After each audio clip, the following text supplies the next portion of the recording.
নবম শ্রেণীর শিক্ষার্থী ধাপ ক এবং খ এর উত্তর দেখব জীবন জীবিকা বিষয়ের। ধাপ ক এ চেয়েছিল পারিবারিক আর্থিক পরিস্থিতি বিশ্লেষণ, পরিবারের আয়ের সর্বোত্তম ব্যবহার বিবেচনা করে পারিবারিক বাজেট। তুমি এখানে মাসিক আয়, তারপর খরচের ধরন, খাদ্য কেনা, খাদ্যতে কত খরচ হয়, 25,000, বাসস্থানে তোমরা আনুমানিক তোমাদের পারিবারিক খরচটা লিখবা। পরিবার ছোট বড় হওয়াতে খরচ কম বেশি হতে পারে, তোমরা তার একটা নমুনা পেয়েছো। তোমাদের পারিবারিক খরচ হিসেবে তোমরা লিখবে এখানে শিক্ষা, বাসস্থান, স্বাস্থ্য, বিনোদন, সঞ্চয় ইত্যাদি খরচ সম্পর্কে দেওয়া হয়েছে, এভাবে লিখবা।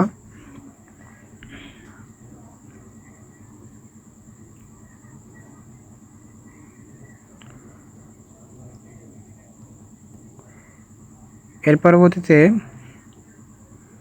পরিবারে আর্থিক অপচয় রোধের পদক্ষেপ, অনলাইনে কেনাকাটা কমানো, বিদ্যুৎ পানি ব্যবহারে সাশ্রয়ী হওয়া, প্রয়োজনীয় সাবস্ক্রিপশন বাতিল করা। অর্থ সংশ্লিষ্ট দায়িত্ব, পারিবারিক বাজেট তদারকি করা, সঞ্চয়ের পরিকল্পনা করা, মাসিক ব্যয়ের তালিকা করা ইত্যাদি। এরকম আরও কিছু তোমরা লিখতে পারো। ধাপ খ এর উত্তর, ধাপ খতে বলা হয়েছে ব্যবসায়ের ধরন নির্বাচন করা।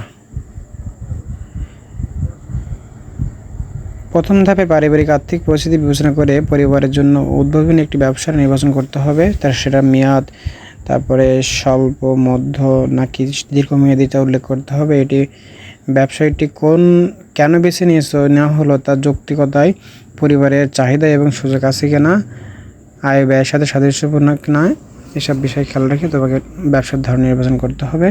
তো পরিবারের জন্য উদ্ভাবনীমূলক ব্যবসা নির্বাচন করা। ব্যবসায়ের নাম হচ্ছে আধুনিক কৃষি প্রযুক্তি ও অর্গানিক ফার্মিং। মেয়াদ হচ্ছে দীর্ঘমেয়াদী 10 বছর প্লাস। যৌক্তিকতা হচ্ছে পরিবারের চাহিদা ও সুযোগ, বাংলাদেশের কৃষি একটি প্রধান খাত,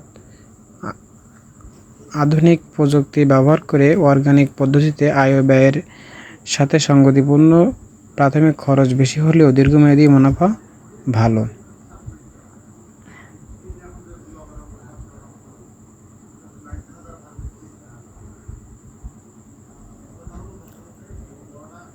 পরবর্তী ভিডিওগুলো পেতে আমাদের সাথে থাকুন, চ্যানেলটি সাবস্ক্রাইব করে রাখুন। এরপরে যৌক্তিকতা আরও কিছু উত্তর এখানে দেওয়া হয়েছে। সম্ভাব্য ঝুঁকি, প্রাকৃতিক দুর্যোগ, বাজার মূল্য ওঠানামা,